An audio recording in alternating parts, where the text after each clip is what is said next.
Good morning everyone. Treasure of English welcome to you all. Myself प्रवेशिका राय।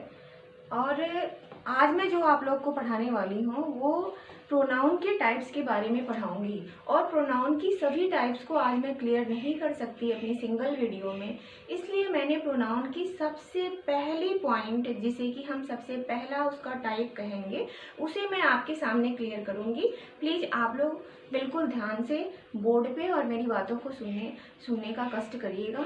सबसे पहली चीज़ जो है वो है टाइप ऑफ प्रोनाउन। और इसका जो सबसे पहला टाइप है जिसे कि आज मैं आप सबके सामने बताने वाली हूँ वो है पर्सनल प्रोनाउन। वो क्या है? Personal pronoun. जैसे कि आप नेम से ही जान सकते हो, मैंने यहाँ पे लिखा है पर्सनल। ये किससे बना हुआ है? ये पर्सन से बना हुआ है, PERSON। अगर इसका हम AL हटा देते हैं, क्या हटाते हैं? अगर हम इसका AL हटा देते हैं तो जो यहाँ पे स्पेलिंग बचेगी वो पर्सन की स्पेलिंग बचेगी, PERSON। इसका मतलब ये है, नेम से ही आप अच्छी तरह से क्लियर कर सकते हो, ओके, कि वो प्रोनाउन जो कि किसी पर्सन के लिए काम करती है उसे ही हम क्या बोलते हैं? उसे ही हम पर्सनल प्रोनाउन बोलते हैं।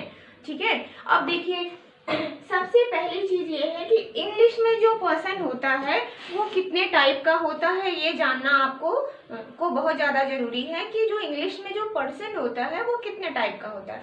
तो इंग्लिश में जो पर्सन होता है वो 3 टाइप का होता है, first person, second person and third person.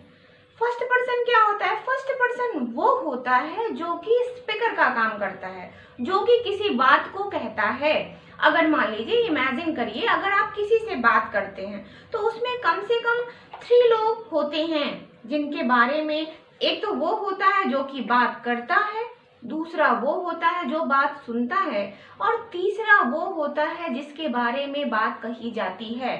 तो इन्हीं का डिस्क्रिप्शन किसमें होता है? इन्हीं का डिस्क्रिप्शन करने वाली जो प्रोनाउन होती है उसे ही हम पर्सनल प्रोनाउन कहते हैं। ठीक है, included speaker, included the man who is listening, and included the thing, the place, the person in which you have to say in this way, speaker have to say something। ठीक है, मतलब वो पहला तो वो होता है जो कि कुछ बोलता है, दूसरा वो होता है जो कि स्पीकर की कही हुई बातों को सुनता है, और तीसरा कौन होता है? तीसरा वो होता है जिसके बारे में बात कही जाती है। तब जाके कोई भी सेंटेंस कंप्लीट होता है। मतलब स्पीकर और जो ऑडियंस होता है वो दोनों हमेशा किसी तीसरे की बातें करते हैं। तो पर्सनल प्रोनाउन वो प्रोनाउन है जो इंग्लिश के फर्स्ट पर्सन, सेकंड पर्सन और थर्ड पर्सन के प्रोनाउन को क्लियर करती है। अब आपको ये भी मैंने बता दिया कि आखिर में फर्स्ट पर्सन, सेकंड पर्सन और थर्ड पर्सन के प्रोनाउन जो होते हैं इनका काम क्या होता है। अब आपको ये जानना जरूरी है कि फर्स्ट पर्सन क्या होता है। फर्स्ट पर्सन में हम किसको किसको इंक्लूड करते हैं? तो सबसे बड़ी चीज जो है, जो कि आपको जानना जरूरी है, जैसे कि जब आप इंग्लिश का कोई भी सेंटेंस बिल्ड करते हो तो आपको सबसे पहली चीज means particularly for your present tense, सबसे पहली चीज जो बताई जाती है वो ये होती है कि singular number and plural number. सबसे पहली चीज क्या बताई जाती है? Singular number and plural number. Means number के बेस पे ही जो है आपको वर्ब लगानी पड़ती है, चाहे वो मेन वर्ब हो चाहे वो हेल्पिंग वर्ब हो। तो सबसे पहली चीज जो आपको जानना है वो ये है कि कौन सी ऐसी प्रोनाउन है, कौन सी ऐसी पर्सनल प्रोनाउन है जो सिंगुलर के लिए वर्क करती हैं, और कौन सी ऐसी पर्सनल प्रोनाउन है जो कि प्लूरल के लिए वर्क करती हैं। मैंने यहाँ पे चार्ट बना रखा है टेबुलेशन बोर्ड पे, इसे आप ध्यान दोगे तो आपको यहाँ पे पता चलेगा। मैंने यहाँ पे लिखा है सिंगुलर नंबर। ठीक है, मैंने हाफ फॉर्म में नंबर लिखा है, NO होना चाहिए, लेकिन मैंने यहाँ पे जो है थोड़ी स्पेस की शॉर्टेज की वजह से मैंने NUM ही लिखा है, ओके, जबकि यहाँ पे होना चाहिए NO। मैं NO ही लिख दे रही हूँ यहाँ पे। ठीक है, तो इसका मतलब हो जाएगा नंबर। ठीक, और यहाँ भी मैं लिख दे रही हूँ। तो इस तरह से इसका मतलब ये हो गया कि singular number and plural number. Singular number में फर्स्ट पर्सन की जो प्रोनाउन यूज की जाती है वो आई यूज की जाती है। अब आप कहोगे कि आई को तो हम प्रेजेंट टेंस में सिंगुलर नहीं मानते हैं। ये बिल्कुल सही चीज है कि आई जो प्रोनाउन है इसको हम प्रेजेंट टेंस में सिंगुलर नहीं मानते हैं। आई के लिए अगर हम प्रेजेंट कॉन्टिन्यूअस बनाते हैं तो इसके साथ हम कौन सी हेल्पिंग वर्ब यूज करते हैं, एम यूज करते हैं। जैसे मान लो कि आप कहो कि मैं खेल रहा हूँ या फिर मैं खेल रही हूँ, तो आप जनरली क्या बोलते हो, आई एम प्लेइंग, मैं पढ़ रही हूँ, आई एम स्टडिंग। ठीक है, तो इस तरह से आई जो होता है पर्टिकुलरली इन प्रेजेंट टेंस में उसको सिंगुलर नहीं माना जाता है, बट इन पास्ट टेंस में आप आई के साथ वही हेल्पिंग वर्ब लगाते हो और आपको लगाना भी है जो कि सिंगुलर के साथ लगाई जाती है। जैसे कि आप हमेशा देखते हो कि पास्ट कॉन्टिन्यूअस में दो हेल्पिंग वर्ब होती हैं, वाज और वर। लेकिन वाज किसके लिए लगाया जाता है, वाज लगाया जाता है सिंगुलर के लिए। और जब आपको आई के साथ कोई भी सेंटेंस बिल्ड करना रहता है तो ऐसी कंडीशन में आई के साथ आप क्या लगाते हो, आई के साथ आपको वाज लगाना रहता है। क्यों, what is reason behind it, reason is that I जो है इसको किस में इंक्लूड करा जाता है, इसको पास्ट टेंस में सिंगुलर माना जाता है। ठीक है, इसे भी आपको हमेशा अपने माइंड में रखना है कि आई को पास्ट टेंस में सिंगुलर माना जाता है। तो देखिए मैंने यहाँ सिंगुलर में किसको लिखा है, आई को।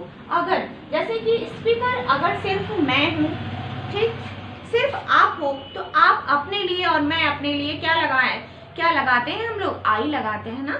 जैसे मान लो कि मैंने सुना या फिर मैंने मैच देखा, ठीक, कुछ ऐसे सेंटेंस हमें अगर बोलना रहता है तो हम क्या यूज करते हैं, ठीक है, आई प्लेड क्रिकेट। मान लो कि मैंने कहा कि मैं क्रिकेट खेली, ठीक, तो मैं क्या बोलूंगी, आई प्लेड क्रिकेट। आप खेले हो तो आप भी अपने को जब खुद अपना स्टेटमेंट दोगे तो आप अपने आप को, आप स्पीकर हो तो आप अपने आप को आई लगाओगे ना। तो इस तरह से जब हमारा सब्जेक्ट जो होता है अगर वो सिंगुलर होता है तो फर्स्ट पर्सन की जो प्रोनाउन होती है जो कि सब्जेक्ट का काम करती है उसे हम उसमें कौन सी प्रोनाउन आती है, उसमें आई आता है। और आई को पास्ट टेंस में सिंगुलर माना जाता है और प्रेजेंट टेंस में ये सिंगुलर की कैटेगरी में नहीं आती है। ओके, और फ्यूचर टेंस का तो क्राइटेरिया ही अलग है। फर्स्ट पर्सन की प्रोनाउन आई वी के साथ जो है हमें शैल लगाना रहता है, आपको पता ही है, और बाकी के साथ हमें विल लगाना रहता है। तो particular specially I am saying about I in present tense, this is not included in singular number, but in past tense this is generally included in singular number, because along with this I subject we have to use always was. okay, हमेशा हमें क्या use करना रहता है, was।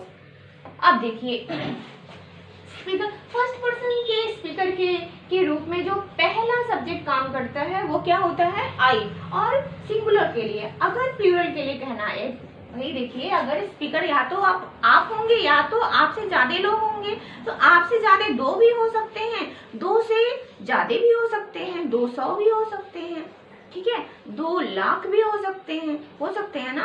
तो जब आप अकेले स्पीकर का काम कर रहे हो तब तो आई लगाओगे ना। जब आपसे ज्यादा लोग होंगे तो उसके लिए आपको एक प्लूरल सब्जेक्ट की, एक प्लूरल स्पीकर की जरूरत होगी। तो वो प्लूरल स्पीकर क्या होगा, वो प्लूरल स्पीकर आपका वी होगा। ओके, तो आप क्या यूज करोगे, on the place of speaker you have to use we. What you have to use, we. Is it clear. अब देखो सेकंड, जैसे कि मान लो कि वी कैसे यूज करोगे आप, जैसे मान लो कि आप सब लोगों ने, आप 3-4 लोगों ने या फिर इससे ज्यादा लोगों ने मैच देखा, तो आप क्या बोलोगे, we watched match. We watched match, मान लो क्रिकेट मैच आ रहा है और आप कई लोग देख रहे हो, तो उसके लिए आप क्या यूज करोगे, प्लूरल में, फर्स्ट पर्सन की प्रोनाउन में वी। तो फर्स्ट पर्सन की प्रोनाउन में जो स्पीकर का काम करता है वो सिर्फ 2 प्रोनाउन है। पहली सिंगुलर प्रोनाउन आई है और दूसरी जो प्लूरल प्रोनाउन है वो क्या है, वी है। इज इट क्लियर हो गया होगा, ये मैं विश कर रही हूँ। और दूसरी चीज देखिए, अब आपको देखना है सेकंड पर्सन। जैसे मैंने कहा कि अगर बातें होती हैं किसी भी चीज के बारे में, कोई भी बात करता है तो उसमें 3 लोग इंक्लूड होते हैं। First one speaker, second one audience, audience means जो बातों को सुनता है, जो लिसनर होता है, जो बातों को सुनता है। एक तो बात कहता है और दूसरा उसी बात को सुनता है, और तीसरा कौन होता है? तीसरा वो होता है जिसके बारे में बातें कही जाती हैं। तो पर्सनल प्रोनाउन इंडिकेट करती है 3 पर्सन की तरफ, first person, second person and third person. First person speaker, second person audience, and third person the man, the place, the thing in which first person and second person talk. Okay, तो third person क्या होता है? Third person वो होता है जिसके बारे में फर्स्ट पर्सन और सेकंड पर्सन के जो स्पीकर और ऑडियंस होते हैं वो बातें करते हैं। ठीक है, about the thing, about the man, about the place, about the person. Is it clear? तो देखिए, तो सेकंड पर्सन में आपका कौन सी प्रोनाउन आती है? यू, और यू को हम इंक्लूड करते हैं सिंगुलर और प्लूरल बोथ में। ओके, तो जबकि इसको जैसे तुम की भी इंग्लिश यू होती है और क्या कहते हैं, आपकी भी इंग्लिश यू होती है, लेकिन इसके साथ जो हमारी हेल्पिंग वर्ब आती है वो हमेशा प्लूरल की हेल्पिंग वर्ब आती है। हमेशा कौन सी हेल्पिंग वर्ब आती है? प्लूरल की, चाहे वो आपका प्रेजेंट टेंस में हो चाहे पास्ट टेंस में हो। हमेशा आप जैसे मान लो कि तुम खेल रहे थे, तो आप क्या इसको जब ट्रांसलेट करोगे इंग्लिश में तो आप बोलते हो ना कि यू वर प्लेइंग। ठीक है, यू वॉज प्लेइंग नहीं बोलते हो, आपको क्या बोलना होता है? You were playing. तो यू एक ऐसी प्रोनाउन है जो कि सिंगुलर तो होती है, लेकिन इसके साथ कभी भी सिंगुलर हेल्पिंग वर्ब नहीं लगाया जाता है। क्योंकि सिंगुलर क्यों होती है? जैसे आप कह सकते हो इसके लिए मतलब कि आप कह सकते हो कि नहीं, इसे सिंगुलर तो नहीं कहा जाता, लेकिन ये सिंगुलर भी होती है, ये सिंगुलर होती है, बट इसके साथ कभी भी सिंगुलर हेल्पिंग वर्ब का यूज नहीं किया जाता। अगर ये सिंगुलर नहीं होती तो तुम के लिए भी आप यू नहीं लगाते, और आपके लिए भी आप यू नहीं लगाते। ये दो तरह के सेंस देती है, और साथ साथ ये होता है, लेकिन इसके साथ एक कंडीशन होती है कि हमेशा आपको यू के साथ जो है कौन सी हेल्पिंग वर्ब लगानी रहेगी, कौन सी वर्ब लगानी रहेगी? हमेशा आपको प्लूरल वर्ब लगानी रहेगी। ओके, तो सेकंड पर्सन का जो स्पीकर होता है, सेकंड पर्सन का जो ऑडियंस होता है वो उसमें दो तरह की प्रोनाउन वर्क करते, एक तरह की प्रोनाउन वर्क करती है जिसे हम क्या बोलते हैं? यू, और इसका सिंगुलर और प्लूरल दोनों में ही यू होता है, कहीं इसकी कोई भी चेंजेस नहीं होते। बट इसके साथ what you have to keep in सब corner of your mind, this is that you have to apply always only plural helping verb and plural main verb when you people are just going to use you. Is it clear? जब भी आप you का use करने जा रहे हो तो आपको हमेशा उसके साथ जो है प्लूरल हेल्पिंग वर्ब और प्लूरल जो है वर्ब का यूज करना होगा। Is it clear? अब हमें बात करनी है हमारे थर्ड पर्सन के बारे में, यानी कि पहले ने बोल दिया, दूसरे ने सुन लिया, लेकिन ये दोनों बातें किसके बारे में कर रहे हैं? इन दोनों को बातें करनी है थर्ड पर्सन के बारे में। अब देखो, थर्ड पर्सन की लिस्ट में मैंने थोड़ी भीड़ लगा रखी है, ही / she / it, भीड़ लगी हुई है ना, बट दिस इज कॉमन, ये कोई भीड़ नहीं है। आपको देखने में ऐसा लगेगा, बट क्योंकि यहाँ पे मैंने ही और शी दोनों को स्लैश लगा के अलग अलग लिखा है। क्यों लिखा है? क्योंकि देखो, जैसे हिंदी में वह की इंग्लिश, यानी कि चाहे मेल हो चाहे फीमेल हो, दोनों के लिए हमेशा हम सिर्फ वह बोलते हैं, बट इंग्लिश में जो है मेल के लिए हमें ही यूज करना रहता है, एंड फीमेल के लिए हमें क्या यूज करना रहता है? शी। ओके, हिंदी में जो वह होता है सिर्फ हम अगर मान लो कि कोई एक सिंगुलर, चाहे वो मेल हो चाहे फीमेल हो, उसे हम इंडिकेट करते हैं हमेशा वह कह के, लेकिन इंग्लिश में फीमेल को शी और मेल को ही कहा जाता है। क्लियर हो गया? और देखिए, दूसरी चीज ये है कि जो न्यूबॉर्न बेबीज हैं, ठीक है, जो लाइफलेस थिंग्स हैं, उनके लिए हम क्या यूज करते हैं? इट। क्या यूज करते हैं? इट। अब देखिए, अगर ये सिंगुलर में काम करता है ही, शी और इट, तो इसका भी तो प्लूरल होना चाहिए, जिसके बारे में मान लो कि अगर सिर्फ एक लोग की बात आप कर रहे हो तो ही शी बोलोगे, एक मेल और एक फीमेल की बातें हो रही हैं तो आप ही शी बोलोगे, बट एक से ज्यादा लोगों की अगर बातें हो रही हैं तो उसके लिए भी तो कुछ आपको यूज करना होगा। तो क्या यूज किया जाता है? दे।